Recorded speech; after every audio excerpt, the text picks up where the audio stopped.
porque pasa momentos difíciles. A menos los mayores, abuelitos, ellos solo lloran, por todo lloran. Pero vamos a entender a un propósito espiritual. Amén. Así que vamos a entender un detalle. Acá en el capítulo 3, versículo 3 dice: a fin de que nadie se inquiete por estas tribulaciones, porque vosotros mismos sabéis para esto estamos puestos. Ay, ay, ay. Pablo, el apóstol del Señor, cuando caminaba a Damasco, Dios le llamó. Usted sabe la historia de Pablo, un perseguidor, un hombre que dice la Biblia que aún arrastraba a los cristianos, los torturaba, y la satisfacción de él era ver que los cristianos mueren. Pero él, cuando caminó con una carta de una autorización para traer a los cristianos camino a Damasco, él fue tomado por el Señor y lo llamó y dijo: vas a ser instrumento de Dios. Y él, cuando le dijo al profeta que vaya, al discípulo del Señor que vaya a orar por Pablo, el Señor Jesús le dijo a este discípulo que iba a ir a orar, dijo: instrumento es, porque él tiene que saber cuánto es de sufrir por mi nombre.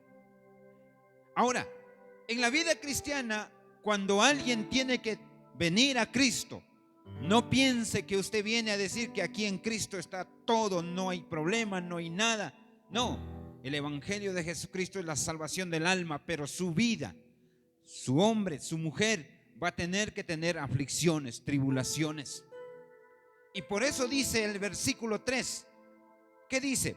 A fin de que nadie se inquiete. En otras palabras, no es que nos va a caer de sorpresa, no es que nos va a poder a ponernos a retroceder. La palabra inquiete es que no se empiece ¿a qué? Recién a razonar, decir, ¿qué pasa? Inquietar también es a ponernos molestar, a sentirme mal, a sentirme medio como que no estoy de acuerdo con lo que Dios quiere hacer conmigo. Por eso, hermano querido, entienda bien a la palabra escrita de Dios, a fin de que nadie se inquiete por estas tribulaciones, porque vosotros mismos sabéis que para esto estamos puestos. Ahora, vamos a entender las dos palabras que se llama tribulación y padecimiento. La palabra tribulación en las epístolas de Pablo aparece más de 150 veces. ¿Por qué? Porque la tribulación es un dolor que viene de afuera. ¿Me están escuchando?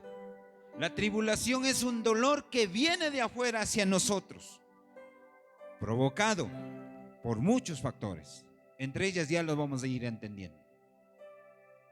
Pero, hermano, el padecimiento, en cambio, es el dolor que viene de adentro. No sé si me están entendiendo. La tribulación viene de afuera hacia adentro, el dolor. Pero el padecimiento es de adentro hacia afuera. Ahora, Pablo dice en esta carta que estamos puestos para eso. Que estamos puestos para eso. Porque esa es la verdadera naturaleza del ser humano, que siempre va a tener tribulación, que siempre va a estar en esta situación. Por eso Pablo dice que nadie se inquiete, que nadie se ponga a sentir ofensivo o mal o triste, porque de seguro, hermano, usted tiene que pasar tribulación. Pero vamos a tener un ejemplo del apóstol mismo. Si usted va a Hechos capítulo 16, cuando ellos estaban en Filipos, allí le flagelaron, le castigaron. Una vez castigado, le meten a un calabozo y le dice al carcelero que lo meta al profundo, a lo adentro. Y también aún así dice que le pongan un cepo, ¿dónde? En los tobillos, para que no escapen. Pero, hermano, imagine, Pablo flagelado, Silas flagelado. ¿Qué es flagelado? Castigado con vara, dice la Biblia. Lo despojaron de su ropa, lo castigaron con vara, sus heridas no fueron curadas, no fueron puesto aceite, no fueron puesto alcohol. Así le llevaron al calabozo, y aún dentro del calabozo le pusieron los cepos. Hoy se llama esposas. A veces ese es otro tema. Pero bueno, le pusieron con unas cadenas ahí dentro. Pero tome el versículo de Hechos, capítulo 16. Si alguien no me está creyendo, me están viendo como que si no me creyeran. Capítulo 16. Si quiere, podemos ir al versículo, bueno, todo el capítulo, pero necesitamos ir al capítulo 16, verso 22. Él dice: el cual recibió este mandato, los metió en un calabozo de más adentro y les aseguró los pies en el cepo. Pero, verso 25, ¿qué dice? Pero a medianoche, orando Pablo y Silas, ¿qué hacían? Cantaban himnos a Dios. ¿Y qué pasó? Y los presos, ¿qué? Le oían. Oiga, suéltese. No sé si le amarraron ahí. Simplemente estaba aplastado. Amén. Hermano, cuando llega la tribulación para su vida, Pablo flagelado, todo adolorido, va a ser preso. Entra allí, le ponen dentro de un calabozo, le ponen un cepo aquí. Y allí dice Pablo, orando. ¿A qué hora era? Medianoche. Orando. ¿Y qué hicieron? Cantaron himnos. ¿A quién? A Dios. ¿Y los presos qué hacían? Oían. Mira, hermano, muchas veces el ejemplo de Pablo es nuestra fortaleza.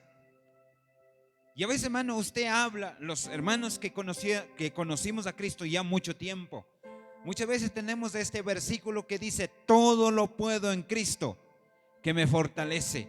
Pero, hermano, eso dijo Pablo porque él supo qué es la tribulación, qué es vivir en tribulación. Y en ese momento el apóstol dice que cantaban, Pablo y Silas cantaban, los presos oían. Pero ¿qué pasó en el versículo 26? Entonces sobrevino de repente un gran terremoto, de tal manera que los cimientos ¿de qué? De la cárcel se sacudían, y al instante se abrieron todas las puertas y de las cadenas de todos los se soltaron. Despertando el carcelero y viendo abiertas las puertas de la cárcel, sacó la espada. ¿Y qué iba a hacer? Se iba a matar. Hermano, la tribulación en el hombre, en la mujer de Dios, tiene un efecto extraordinario. Por eso en el capítulo 3, versículo 3 de 1 Tesalonicenses dice que nosotros estamos expuestos a eso. Y no se turbe, no se inquiete, no sienta mal cuando tiene que pasar tribulación en su vida, en su familia, en su casa, en su hogar, no sé, en la iglesia. Muchas veces llega la tribulación. Pero seamos como Pablo, que cuando él oró, cuando él cantaba, hubo un terremoto, los cimientos de la cárcel se vinieron abajo. Yo imagino, hermano, el carcelero vio que las puertas y todo estaba destruido, dijo: se fueron los presos, porque le advirtieron al carcelero: si dejas de escapar a estos dos, tú tienes que morir. Así que antes que maten a los alguaciles o las autoridades, el tribunal, ¿qué decidió él hacer? Cogió y murió su espada y quería matarse. Pero Pablo, ¿qué dijo? No te hagas daño, estamos aquí. Y usted recuerda la historia. Y este hombre se arrodilló delante de Pablo y Silas y dijo: ¿qué hago para ser salvo? Y ahí viene la historia, ¿no? Que él y su familia, dice: cree en el Señor Jesucristo, serás salvo tú y tu casa. Y ese hombre se convirtió al Señor, se bautizaron, pusieron la mesa al servicio de Pablo y Silas, se regocijaron. Porque, hermano querido, la tribulación de Pablo la tribulación de Silas era necesario para que otros conozcan el evangelio, y mucho más el carcelero y su familia, y todos ellos conocieron la gracia de Dios. Hermano querido, no te inquietes cuando tienes que pasar tribulación. En el versículo 4 del capítulo 3 dice: porque también estando con vosotros os predecíamos que íbamos a pasar tribulaciones como lo aconteció y sabéis. En el versículo 4, hermano querido, el apóstol dice: ya predecimos. En otras palabras, ya anticipamos. Pero a veces, hermano, voy a incluirme como pastor, y aquí hay algunos pastores. Muchas veces decimos a la gente: venga el evangelio, le va a ir todo bien. Ahí va a haber cambio de todo. Sí, hermano, pero Dios de acuerdo a su propósito. No significa que por arte de magia se cambia, no. A lo contrario, dice la Biblia que ya predecimos lo que iba a pasar, la tribulación. Hermano querido, lo que predecir es lo que ya viene. Hermano querido, yo quisiera que cojamos un versículo, segunda de Corintios capítulo 1, versículo 8. Segunda de Corintios capítulo 1, versículo 8. Mira, aquí dice un versículo muy hermoso: porque, hermanos, no queremos que ignoréis acerca de nuestras tribulaciones, o de nuestra tribulación que nos sobrevino en Asia, pues fuimos abrumados sobremanera, más allá de nuestras fuerzas, de tal modo que aún perdimos la esperanza de conservar ¿qué? La vida.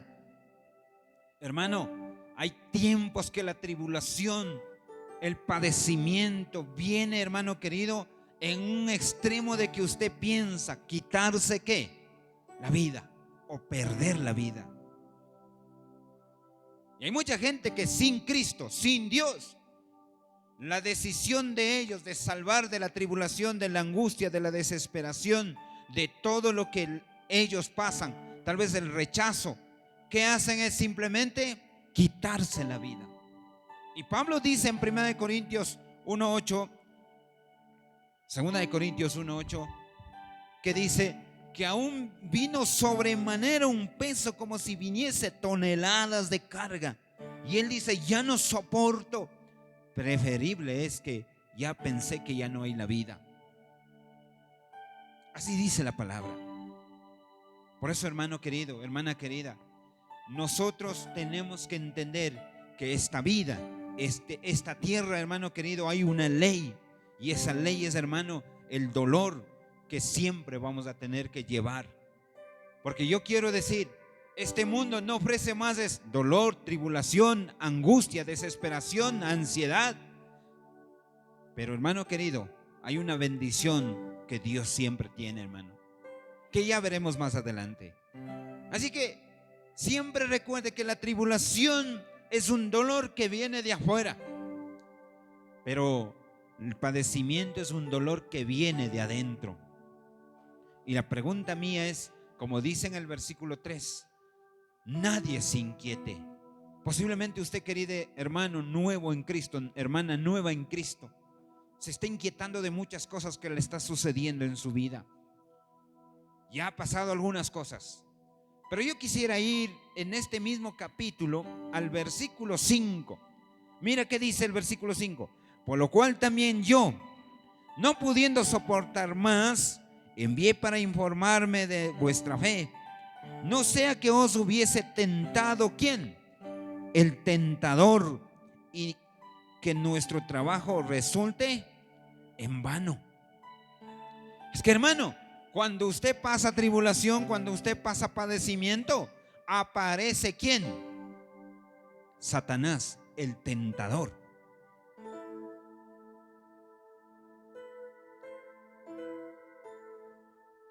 Y ese tentador siempre querrá lo malo para mí, para usted. Él es el enemigo, enemigo de Dios, enemigo suyo, enemigo de la iglesia, enemigo de los ministros de Dios, enemigo de los siervos, de las ministras, de las que sirven en alabanza, de todos, porque Él es tentador. Entonces, hermano querido, cuando aparece el tentador, trae este detalle. Él cree que Dios no está conmigo. Hace pensar que este problema viene de Dios.